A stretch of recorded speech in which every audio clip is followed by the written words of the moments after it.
Senhoras e senhores, boa tarde. Sejam todos bem-vindos ao segundo painel temático, que trata de tecnologias inovadoras na construção civil brasileira. Esse painel integra a primeira Feira de Construção Sustentável, que é um evento fruto da parceria entre a Secretaria Nacional de Habitação do Ministério do Desenvolvimento Regional e a Cooperação Brasil-Alemanha para o Desenvolvimento Sustentável, por meio da GIZ, realizado no âmbito do Projeto de Eficiência Energética para o Desenvolvimento Urbano Sustentável, conhecido como Projeto EDUS, que visa ser palco para a troca de conhecimentos e realização de negócios entre diferentes empresas, a sociedade civil e o setor público, como referência na divulgação e disseminação de inovações sustentáveis no setor da construção civil no Brasil. Eu sou José Sérgio, ocupo o cargo de especialista em infraestrutura sênior na Secretaria Nacional de Habitação do Ministério do Desenvolvimento Regional e terei a honra de conduzir este painel. Antes de passar a palavra aos palestrantes do painel, eu gostaria de fazer alguns agradecimentos e alguns avisos aí a todos vocês que estão participando. Primeiro, eu gostaria de agradecer o apoio da CEBIC, a HK, GOPA e NECTA, e os demais parceiros que estiveram presentes em todos os momentos da organização desse evento, só para vocês terem uma ideia da repercussão, nós tivemos mais de 1.300 inscrições até às 10 horas da manhã, que eu acessei. Vou dar um aviso aqui, convido vocês a baixar o aplicativo Attendify. Nesse aplicativo, vocês vão ter acesso à programação completa. Também é possível favoritar as sessões que vocês quiserem assistir, além de integrar com os participantes, fazer avaliação das sessões, visitar o lounge virtual dos expositores. Gostaríamos de lembrar os expositores para agendarem também as reuniões nas rodadas de conexões e negócios, oportunidade para apresentarem as suas soluções e se conectarem com os principais representantes do setor da construção civil. Esclareço também que a interação e envio de perguntas é exclusivamente pelo chat do Attendify, que eu recomendei que vocês baixassem. Essas perguntas estão do lado direito aí da tela de transmissão ou no botão chat da palestra, do aplicativo. Lembramos que todas as palestras estarão disponíveis a partir de quarta-feira, no dia 27, no Attendify, por um período de 3 meses. Esclarecendo sobre a nossa dinâmica do painel, cada palestrante fará a sua apresentação, baseada no tema do painel, e, ao final de todas as apresentações, eu irei conduzir o debate nos minutos finais, colocando as perguntas que vocês deixaram no chat, direcionando aos palestrantes. Daremos início, então, nesse momento, ao segundo painel, Tecnologias Inovadoras na Construção Civil Brasileira. Convido, então, para a primeira apresentação, a engenheira Luciana Oliveira, gerente técnica do Laboratório de Tecnologia de Desempenho de Sistemas Construtivos do IPT. A Luciana é uma parceira nossa aqui, da Secretaria Nacional de Habitação, já há alguns anos. Por meio do IPT, tem contribuído aí para a gente industrializar o setor. O IPT é credenciado por nós aqui do MDR para realizar as avaliações técnicas em sistemas inovadores, desde 2009. Seja bem-vinda, Luciana. Obrigada, José Sérgio. Obrigada pelo convite aí, uma iniciativa bastante interessante, bastante diferente, e acho que a gente está tendo um aproveitamento muito grande. Eu vou começar a minha apresentação, vamos ver se dá certo aqui. Tudo certo aí, José Sérgio, minha apresentação?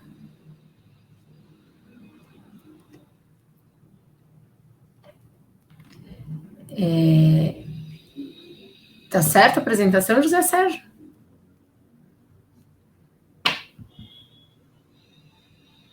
Bem, Meu nome é Luciana Oliveira, como o José Sérgio já apresentou, eu sou pesquisadora e gerente técnica do Laboratório de Tecnologia e Desempenho de Sistemas Construtivos da Unidade de Negócio de Habitação e Edificações do IPT. Aí nós estamos aqui, né, falando nesse painel de tecnologias inovadoras na construção civil brasileira, o que para mim é um privilégio, né, então agradeço novamente estarmos aqui conversando sobre esse assunto que é tão inovador e ele nos incita toda hora a estar discutindo, a estar estudando cada vez mais, né? É um assunto aí que temos muito a desenvolver e a aprender.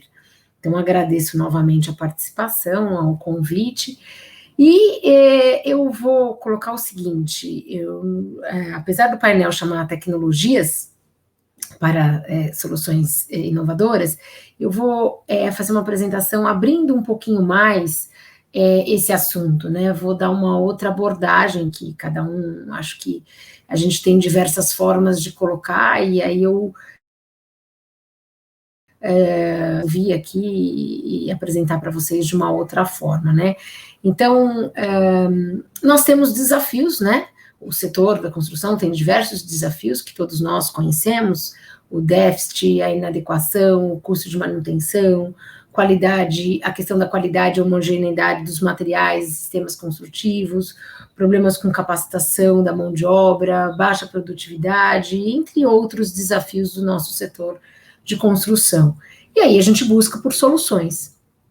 E a busca da inovação tecnológica, que envolve aí toda uma busca por soluções, tanto do ponto de vista de gestão quanto de tecnologia, ela é um potencial, né? A inovação tecnológica é uma potencial solução para nos ajudar a contribuir a que a gente tenha soluções para todos esses desafios do setor, né?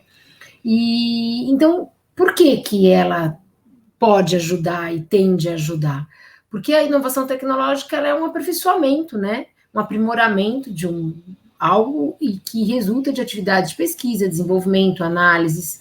Ela é aplicada, essa inovação, a processo de produção do edifício e suas partes, e objetiva a melhoria, o desempenho, a qualidade, melhoria de produtividade, redução de custos e tudo mais. Essa inovação tecnológica, que eu acho que esse que é o interessante a gente começar a discutir aqui, ela pode ser aplicável em diversas questões. Então, ela pode ser aplicável aos sistemas de gestão, aos sistemas para desenvolvimento e acompanhamento de projetos, como a gente tem tanto discutido a questão do BIM, ao desenvolvimento de produtos, a produtos inovadores, a ferramenta de marketing e etc. No meu caso aqui, vou me ater um pouco mais à questão do desenvolvimento de produtos, mas a inovação tecnológica perpassa por todos esses outros sistemas aí. Uma coisa que eu acho bastante interessante a gente falar é da abrangência dessa inovação tecnológica. Eu posso ter um aprimoramento, uma inovação que ela é resultado de uma pesquisa, de um desenvolvimento que acontece numa obra, por exemplo. A gente teve esses dias o contato com uma equipe de obra que desenvolveu uma ferramenta, um gabarito, para facilitar a concretagem de uma calçada com caimento adequado. Olha que interessante. Mas foi uma inovação circunscrita àquela obra, àquela necessidade da obra. Eu posso escalar essa inovação e a empresa a construtora ou um projetista olhar para aquela ferramenta, por exemplo, e adotar aquilo tudo na empresa. E aí incorporar aos documentos da empresa, aos procedimentos e etc. Ou eu posso ter uma inovação que de um produto, da adaptação de um produto, da escolha, por exemplo, de um revestimento, de uma fachada ventilada, de uma fachada pré-fabricada, passando daquela empresa. Então, todo o procedimento, a gestão da empresa vai precisar ser modificada em função daquela seleção tecnológica, daquele produto que se resolveu trabalhar. Nesse sentido, eu ainda posso escalar, ter uma inovação que ela não é só para a empresa, ela é a nível nacional, a mesma coisa escalar a nível internacional. E em função da abrangência dessa inovação, eu vou ter desdobramentos diferentes, eu vou ter consequências para o setor diferente. Eu vou poder contribuir mais ou menos. Isso é importante porque dentro do nosso cenário, do cenário de cada um, a gente pode, sim, avançar e fazer inovações, né? E sempre isso vem a contribuir, cada um no seu papel. Bem, a hora que eu olho para essas inovações, e agora vou sair dessa escala obra ou escala própria empresa, vamos sair e tentar falar, o que nós vamos inovar em termos de produtos, em termos, considerando o Brasil, né, um ambiente maior ainda no estrangeiro, em outros países. E a gente, eu falo, o IPT, no começo da pandemia, ficou essa preocupação, para onde vai o setor, quais serão os desdobramentos, quais serão as consequências, e a gente fez, junto lá com uma equipe de negócios, o apoio deles, um estudo para tentar entender quais eram as tendências tecnológicas da construção civil, para onde o IPT tinha que ir, onde que a gente tinha que estudar mais, com que empresas que a gente tinha que falar, qual que seria o nosso papel. E esse estudo, ele gerou diversos resultados, mas um dos principais resultados é a gente saber que as tendências tecnológicas, elas têm 4 pilares, né? E esse me parece que é o que está acontecendo na construção realmente. Então, quais são eles, né? Tudo que a gente vai falar de inovação, seja ela aplicada ou para projeto, ou para gestão, ou para produto, de alguma forma vai passar por esses 4 pilares, né? Quando a gente fala de transformação digital, industrialização da construção, sustentabilidade que não tem volta, materiais funcionais e impressão 3D, quer dizer, materiais inovadores aí aplicados à construção. Muitas vezes eu estou falando de um produto que vai aí ao encontro do pilar de industrialização, mas obviamente eu também preciso de requisitos e de premissas que venham do pilar de sustentabilidade de transformação digital. Então, esses pilares, na verdade, eles não estão isolados, né? Eu posso trabalhar com um desses pilares, a tendência tecnológica que trabalha e atua considerando um desses pilares, ou 2 ou 3, ou eventualmente os 4, né? Então, a gente tem essas situações hoje no setor. Aí, vou dar alguns exemplos de produtos inovadores aqui, né, que acho que são conhecidos. Nós temos box prontos, fabricados com fibra de vidro, ou o GRC, que é o Glass Reinforcement Cement.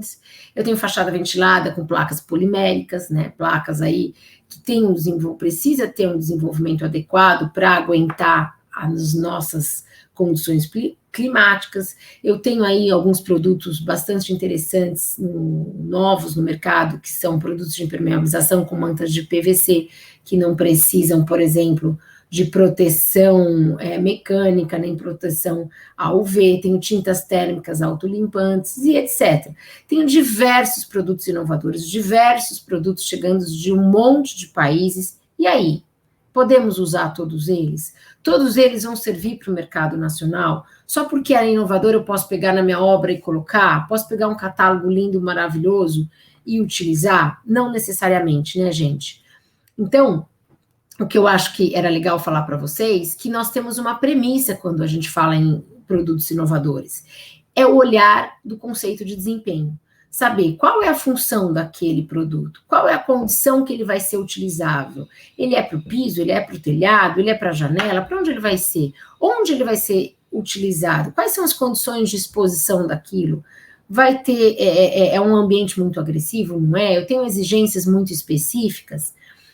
E tudo isso culmina nossos requisitos de desempenho e, muito importante aqui, como nós estamos falando em sustentabilidade, é amarrar a durabilidade, porque nós não temos nenhum sistema, nenhum edifício ou parte dele que seja sustentável se não tiver durabilidade adequada, se eu não conseguir fazer manutenções adequadas, ou se o meu custo de manutenção for excessivo. Em alguns países, inclusive, o que a gente chama de desenvolvimento sustentável é desenvolvimento durável, né? Na França desenvolvimento durable. Por quê? Porque nós estamos olhando para esse requisito, para esse olhar de durabilidade que é essencial. Se eu não tiver durabilidade, obviamente, antecipadamente, eu vou ter que gastar recursos para reformar, para substituir aquele material e etc., né? Então, é muito importante. E um aspecto que eu acho que é muito importante dentro do Brasil, nós temos aí o PBQPH com o SINAT inovador, que induz a inovação, mas induz a inovação com uma certa responsabilidade, né? Que a gente precisa ter um produto, um sistema, um elemento, que seja que é inovador, né? Então, a premissa do SINAT inovador é para produtos de construção considerados inovadores. O SINAT homogeneiza os métodos de avaliação com o conceito de desempenho e traz um documento que é o DATEC, que traz o perfil de desempenho considerando função, uso e exposição. Isso traz uma certa segurança para o setor, para poder usar esses produtos inovadores, que significa, se eu tenho um DATEC, significa que minimamente isso foi avaliado, obviamente dentro de um cenário, tem toda uma condição para isso ser publicado, mas significa que esse produto já foi avaliado considerando o contexto nacional, porque muitas vezes eu tenho um produto que ele é muito bom lá no Alasca, mas não necessariamente ele vai ser no Brasil, no Canadá, não necessariamente ele vai ser no Brasil, porque nós temos outras condições climáticas, outras condições de uso e etc., né? Então, como considerações finais, porque eu tenho aqui rapidinho os 10 minutos, que já devem ter passado, acho que é importante a gente dizer o seguinte: a inovação tecnológica é uma tendência e é um caminho para nos ajudar a vencer os desafios do setor. Eu tenho diversos tipos de inovação para melhoria de produto, processo, que atua com controle e gestão. Existem diferentes níveis de inovação, todos contribuem, porém, toda inovação, independente se ela é para gestão, para produto, para processo, precisa ter uma métrica para avaliar sua eficiência ou eficácia. No caso de produtos, essa métrica é o desempenho. Principalmente quando eu estou falando de sustentabilidade, um olhar para durabilidade e manutenibilidade. E eu tenho oportunidades da adoção de outros indicadores ambientais, não só de durabilidade, que a gente pode colocar, né? Acho que é uma discussão que está tendo no próprio SINAT, em projetos e certificações, tanto para HIS quanto para outros tipos de edificações. E a gente acredita que a gente tem uma oportunidade enorme de incluir essa temática em políticas públicas para a gente avançar. Agradeço, deixo aqui meu contato e estarei aqui disponível para as questões. Obrigada. Obrigado, Luciana, pela boa apresentação. Gostaria de ressaltar e destacar, né, da sua fala, quando você disse que nas avaliações de desempenho vocês atuam como premissas nas questões de durabilidade, manutenibilidade e sustentabilidade. São premissas que vão ao encontro dos nossos objetivos, eu diria até da nossa missão, né, enquanto Secretaria Nacional de Habitação, a nossa missão de entregar moradia dignas à população, especialmente aquelas de baixa renda. Obrigado, Luciano.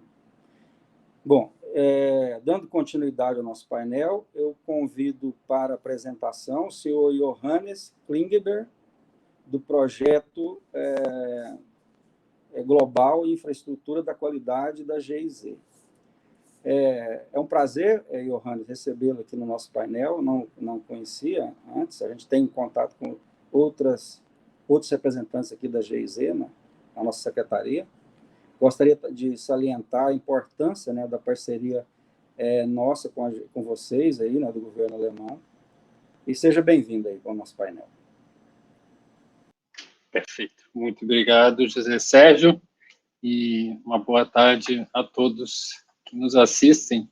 O José Sérgio já deu uma palavra, um conceito interessante, né? Sempre conhecer novas pessoas das instituições que a gente colabora e ampliar um pouco a discussão. Isso que eu gostaria de trazer um pouco para essa discussão hoje. É um imenso prazer participar dessa roda aqui de discussão e aprender com todos vocês.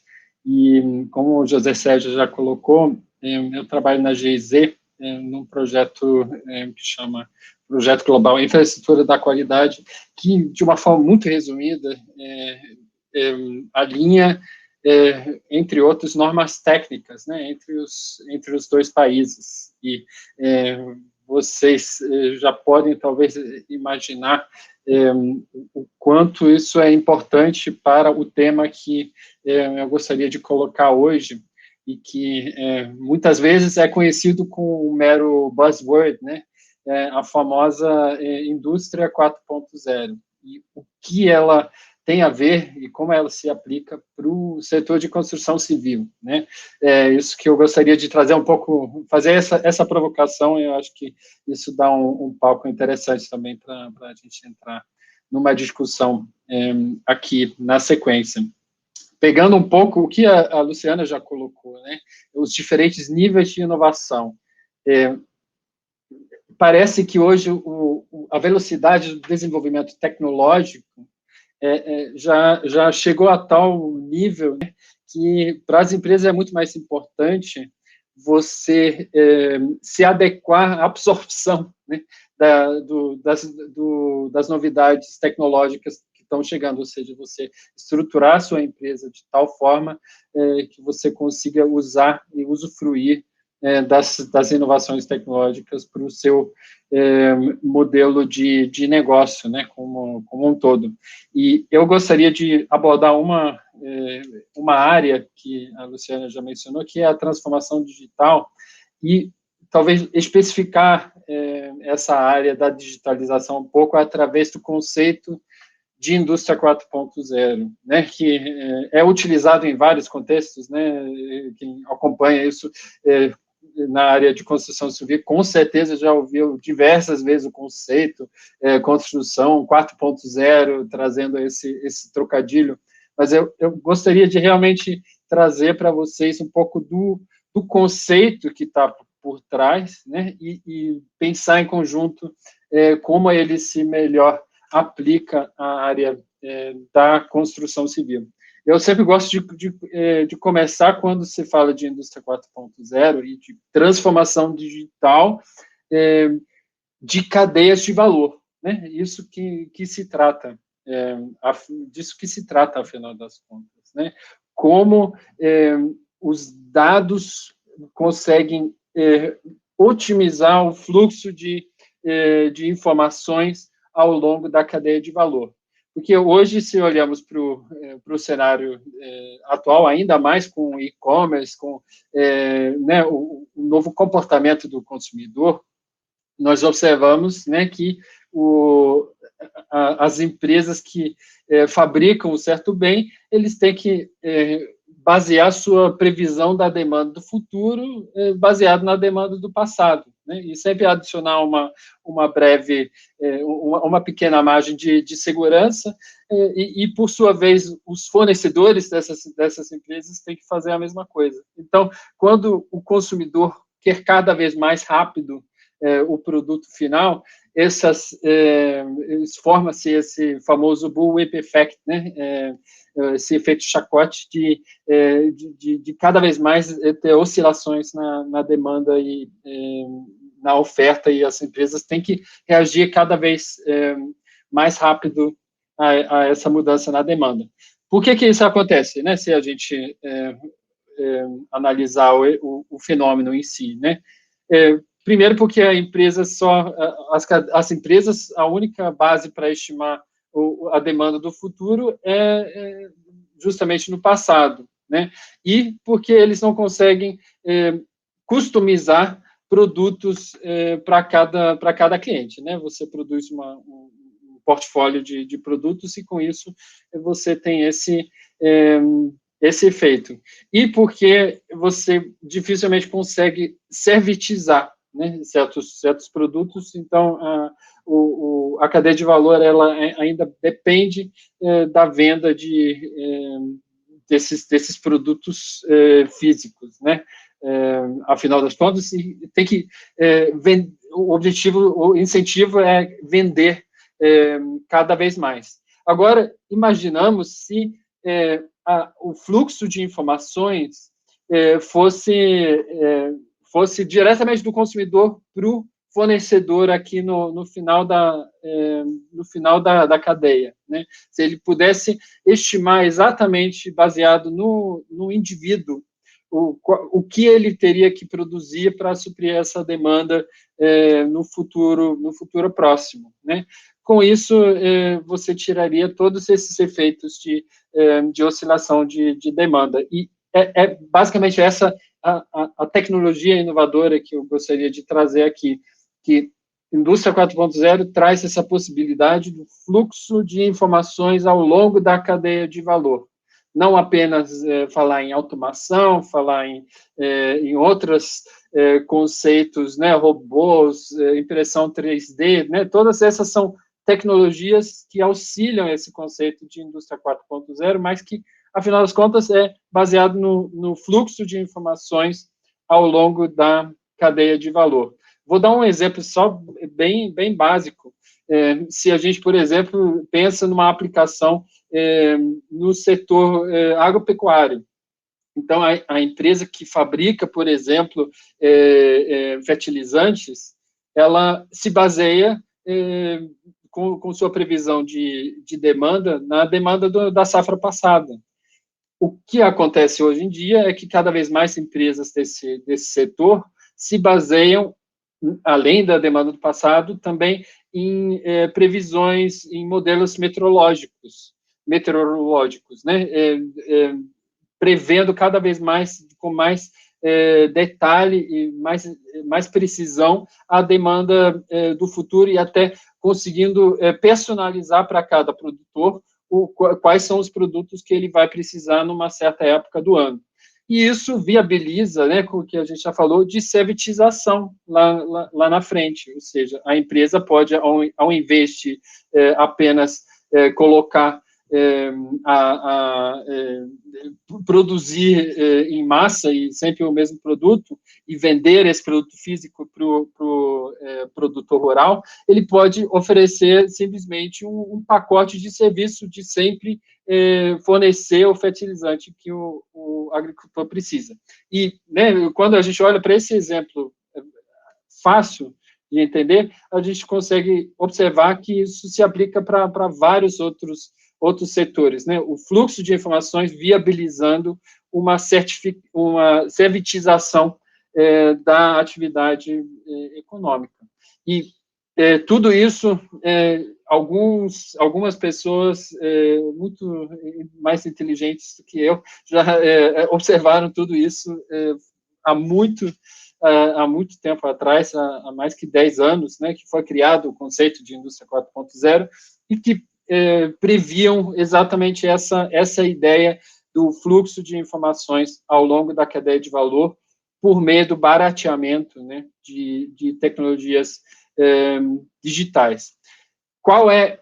O que é realmente novo nesse conceito? E isso talvez desconstruindo um pouco o que muitos de vocês já possam ter escutado por aí sobre o conceito de indústria 4.0, né?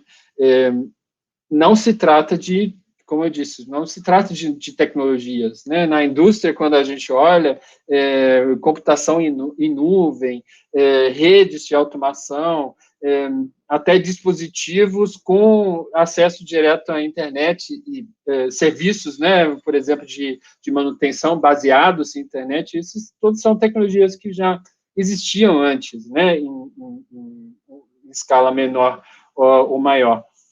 O grande fator aqui que entra, que muda, e acho que isso é bem interessante também observar para o setor de construção civil, para toda a cadeia de valor, né, interoperabilidade, né, o fluxo de informações não só dentro de uma organização, e seja fluxo de informação digital ou manual, né, mas você estender esse fluxo de informações a outras organizações, para o cliente, para o fornecedor, para o parceiro, né, trabalhar em rede, de fato, né, e Indústria 4.0, afinal das contas, descreve todo esse valor agregado em termos de modelos de negócios, em termos de produtividade, em termos de eficiência da operação, que é viabilizado por esse fluxo de informações ao longo da cadeia de valor.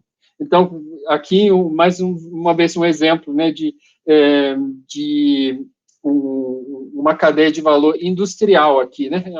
A produção mesmo de uma bicicleta, mas acho que é facilmente imaginável, né? Como isso se aplica também na construção civil. E quando a gente imagina aqui o fornecedor que fabrica uma certa peça, né? Da bicicleta aqui, do consumidor final, né? Quando a especificação como a bicicleta, como o consumidor final gostaria de ter a sua bicicleta, chegasse já ao fornecedor aqui, né? É claro que a gente consegue reduzir o tempo de entrega e justamente reduzir essas oscilações, né? Porque o fornecedor consegue fabricar justamente aquela peça que é necessária para o consumidor final, né? E tudo isso é viabilizado com o fluxo de informações aqui na nuvem, afinal das contas, né? Claro que, quando a gente pensa nisso, esse compartilhamento de dados, né, tem 3 fatores, ou 3 grandes perguntas que nós temos, como sociedade, que temos que responder. Afinal das contas, a gente entra numa outra situação de concorrência, de fato, né? Então, se o fornecedor já sabe que tipo de bicicleta o cliente dele tem que entregar para o consumidor final, né? Como fica a precificação daquela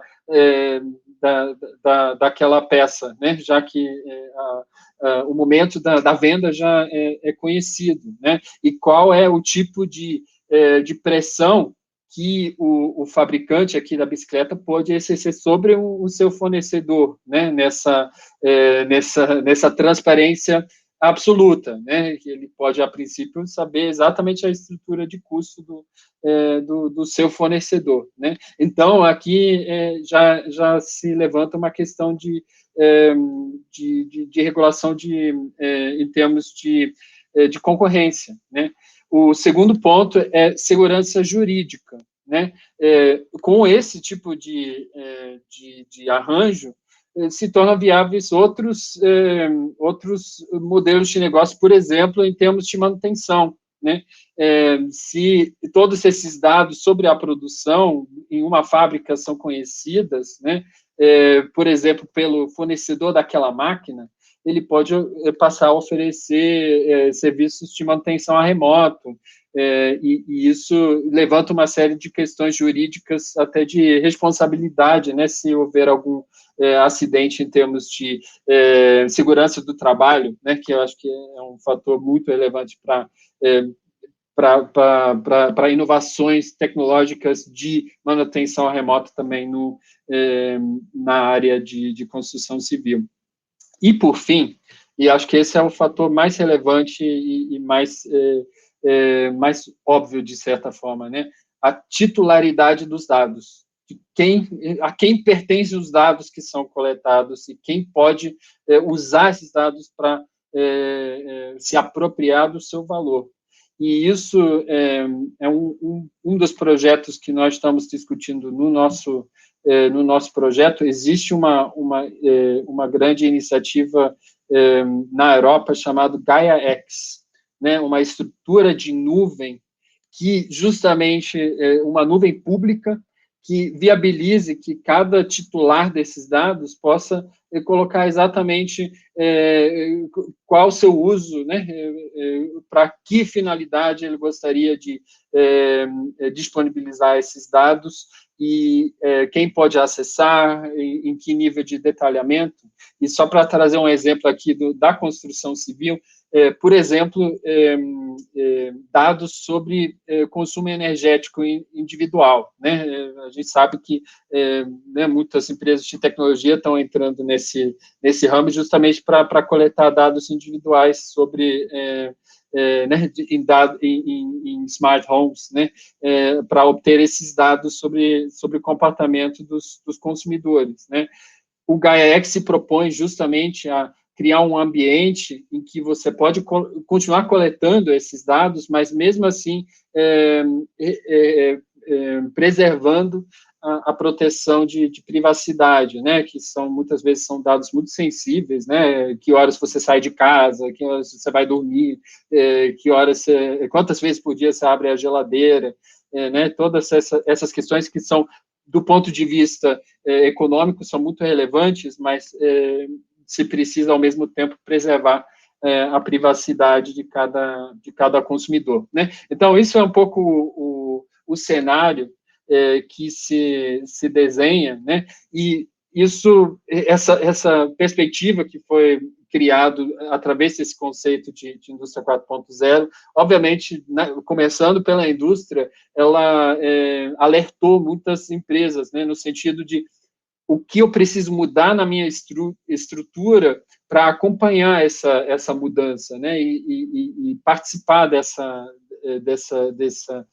transição rumo à indústria 4.0. E, para isso, foi desenvolvido um conceito bem simples e que pode ser aplicado perfeitamente também à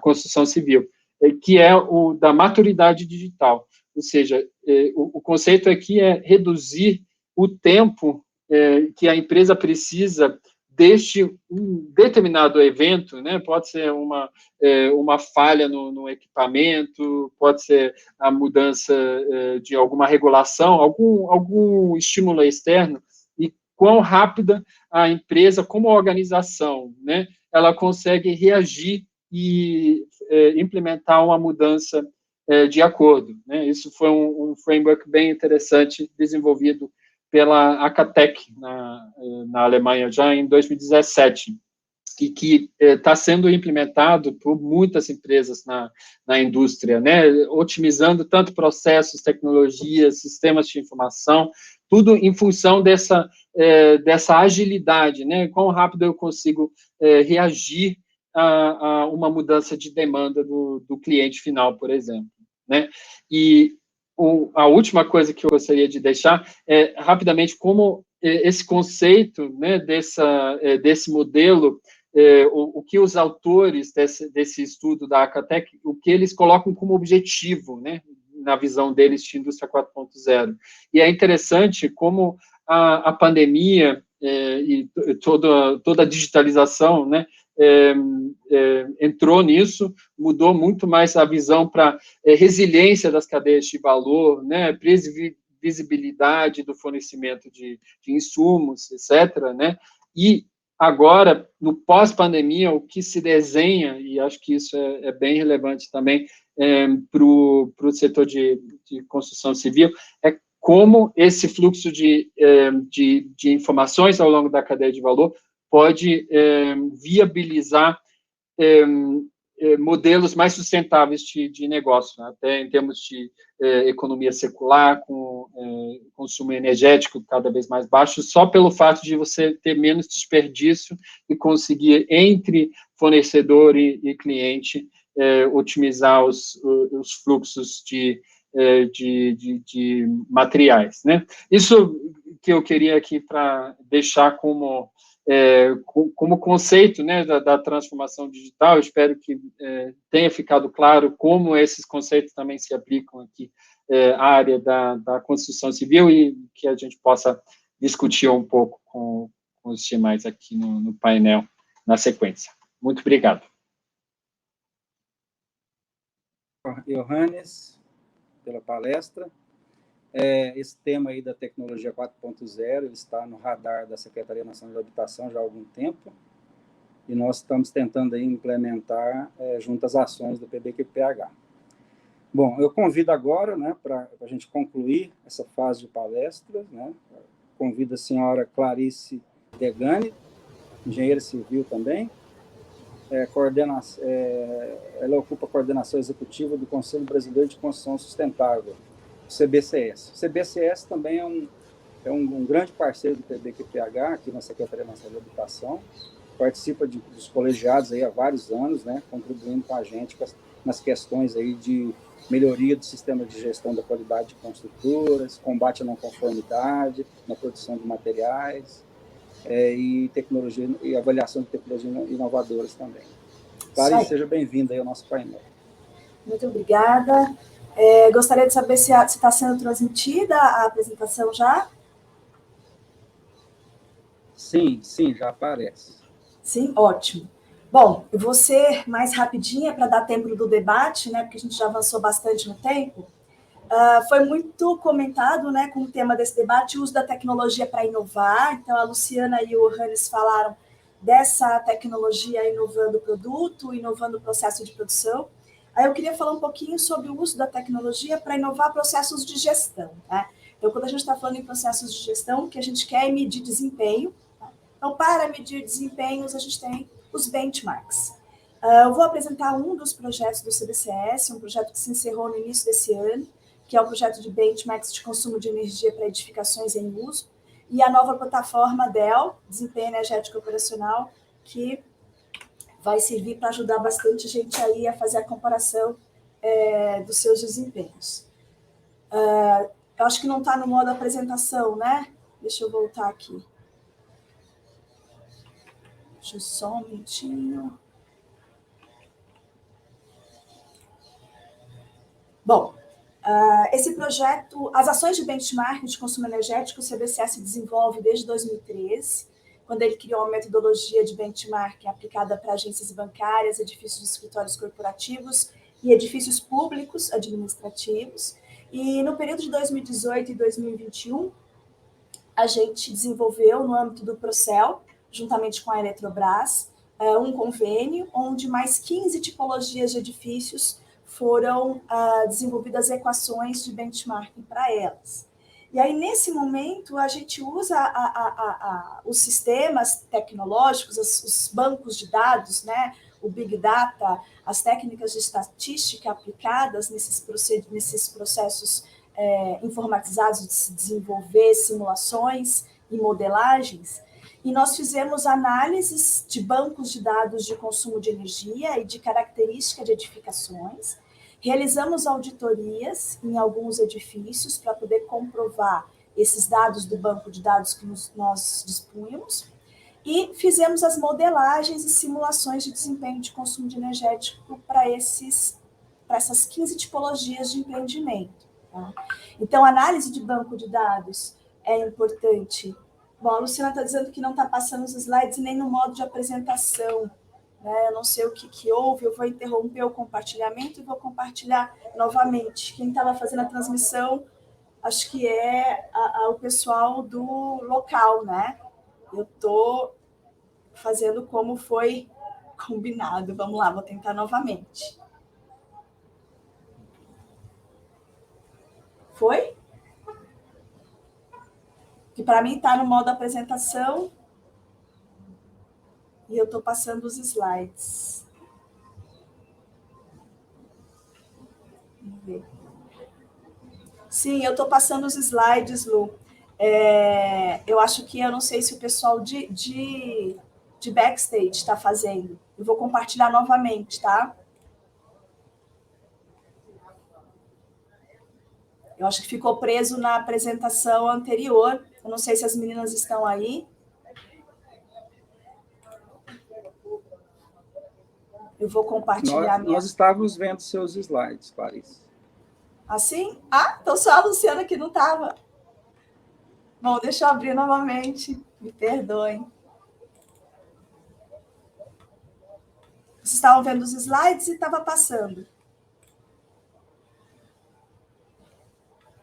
A gente estava vendo os slides. Vamos lá, vamos retomar. Vou compartilhar novamente. Vou compartilhar.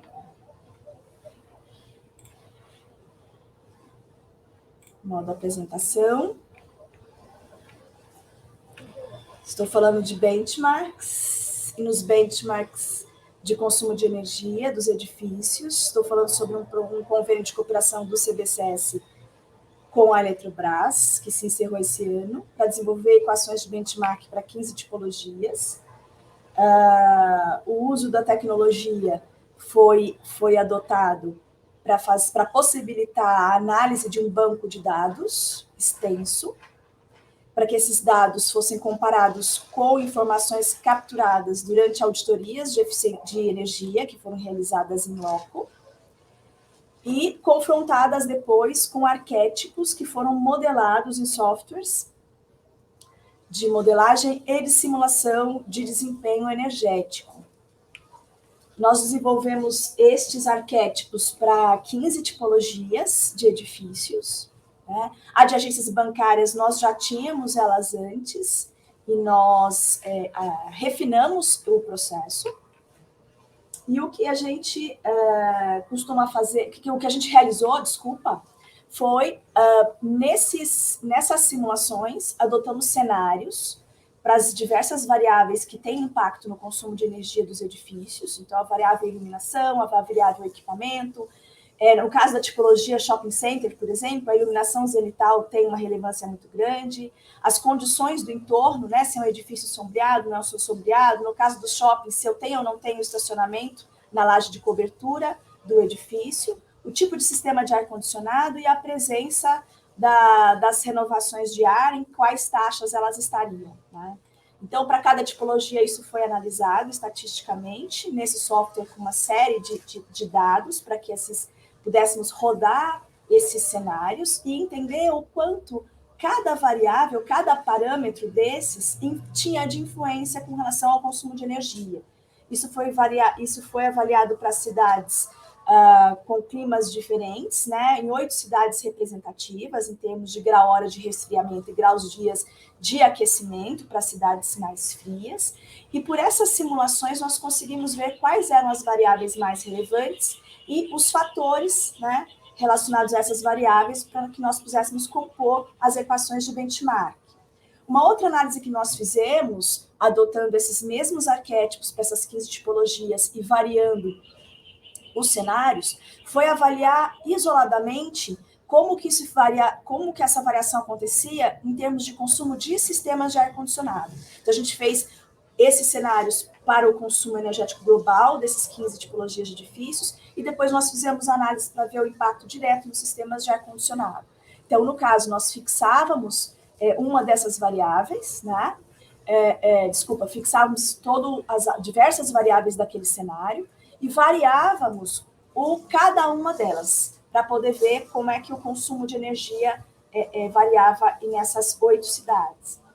Então, para todas as tipologias, nós identificamos as variáveis, os parâmetros mais relevantes, e esses parâmetros foram considerados nas equações. E aí, mais uma forma de usar a tecnologia na aplicação dos benchmarks, ela está na plataforma, né, do CBCS, plataforma DEL, Desempenho Energético, Operação e Edificações, que vai estar disponível até o final dessa semana, porque ela passou por revisões. E nessa plataforma, ninguém precisa saber usar essa equação, fazer cálculos logarítmicos, de uma forma simples. As informações, as características do edifício e a forma de uso e operação são inseridas na plataforma, nessa área de dados. Os dados de consumo de energia do último ano ou do ano que se deseja atender, ou da média dos meses dos últimos anos, é lançada nessa segunda área aqui. E aí, as equações internas dessa ferramenta vão calcular qual é o consumo ideal daquele edifício com aquelas características e vai avaliar quais são os consumos, adotando cenários mais extremos de eficiência e ineficiência dos sistemas consumidores de energia, como é que aquele consumo se situa, né?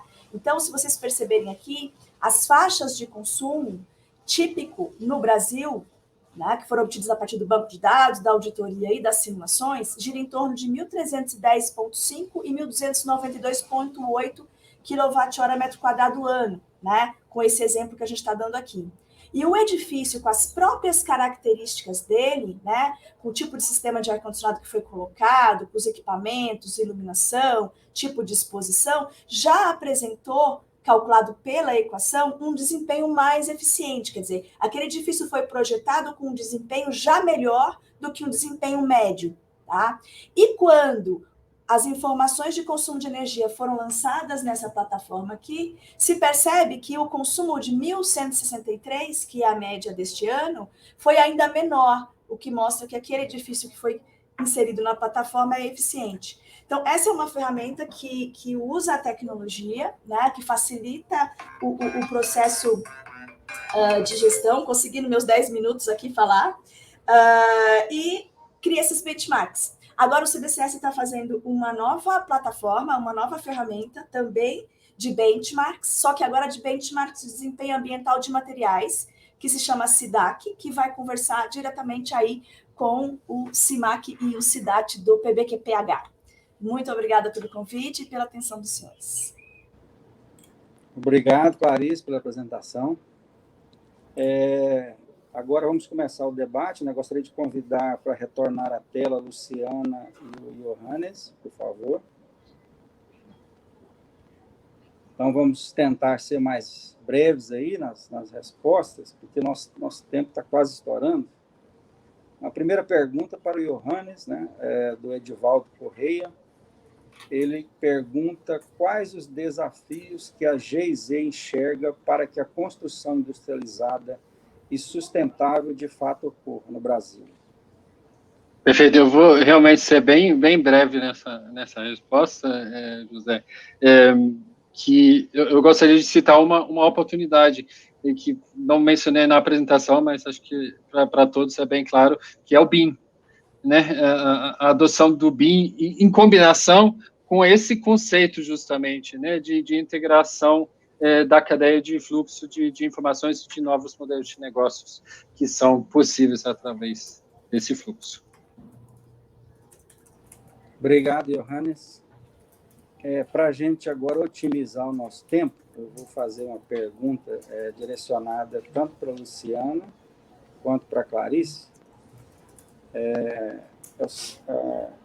Nós sabemos que os 3 pilares em que se apoia a norma de desempenho segurança, habitabilidade e sustentabilidade. Nós estamos aqui tratando de um desses pilares, que é a questão da sustentabilidade. Recentemente houve uma revisão da norma. A norma está sendo revisada, né? Ela foi lançada em julho de 2013, sofrendo uma revisão. Eu gostaria de saber de vocês se tem algum requisito, alguma questão que possa ser inserida, né, nesse pilar da sustentabilidade da norma de desempenho, que ainda não está contemplado na atual norma. Luciana, você poderia responder primeiro, depois a Clarice, por favor. Oi, José Sérgio. Obrigada. Primeiro eu vou pedir desculpa para a Clarice, que eu ouvi, porque eu atrapalhei ela, mas é que eu estava vendo que o slide dela não estava passando, e não estava. Mas foi desculpa, eu que devia ter avisado a organização. A gente quer ajudar, atrapalha. José Sérgio, eu acho assim, hoje na norma de desempenho, né, a parte de sustentabilidade, ela não tem praticamente, ela está escrito adequação ambiental, mas não tem nada muito claro estabelecido. Eu acho que a gente já tem bastante iniciativas no Brasil, que a gente precisava se organizar para colocar isso na norma, né? Então, a própria questão da gente começar a coletar dados de indicadores ambientais de produtos de construção, que vai para o SIDAC, que no futuro vai amarrar com as plataformas, né, os sistemas do PPQPH, isso é uma coisa interessante.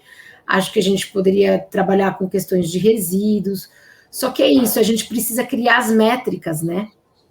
E essas métricas ainda não estão criadas totalmente para a gente incluir na norma de desempenho.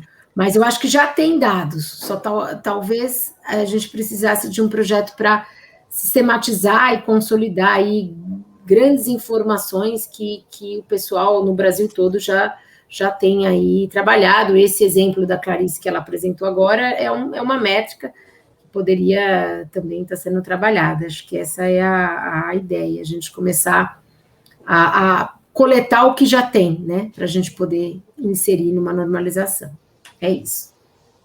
Eu concordo com Obrigado, a Luciana, Luciana. Vamos ouvir agora. Eu estou acelerada aqui, eu já tô... Imagina, não atrapalhou nada, Luciana. Foi bom que eu ainda... Eu sou uma metralhadora, José Sérgio. Você falou que tem que correr, eu corro.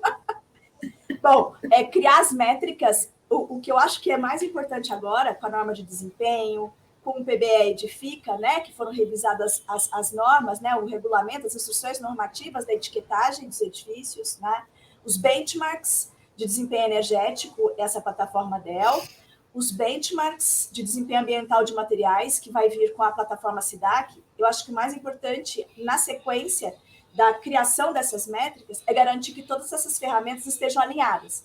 E aí eu vejo que a norma de desempenho é o lugar para poder fazer essa costura, fazer esse alinhamento. O PBQPH é o local para que essas discussões e para que esse alinhamento seja garantido, tá? E a ampliação disso para as demais tipologias. Eu acho que aí a conversa se fecha.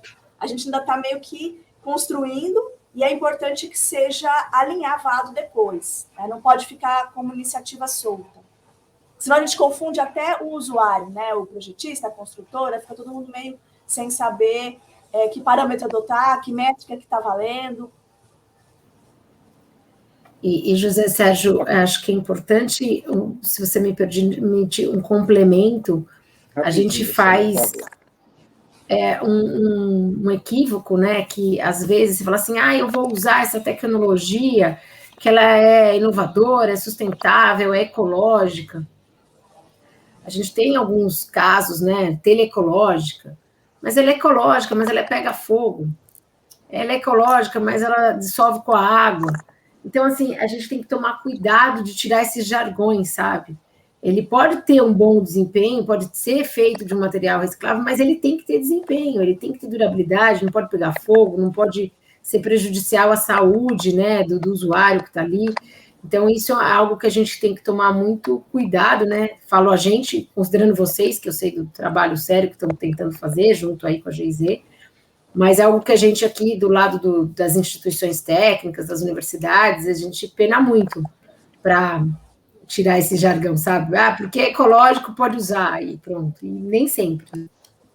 Exatamente, Luciano. Por isso que eu destaquei quando você salientou as questões de durabilidade, manutenabilidade e sustentabilidade têm que caminhar juntas, né, nas avaliações. Obrigado a todos. Então, estamos encerrando, nesse momento, esse segundo painel temático.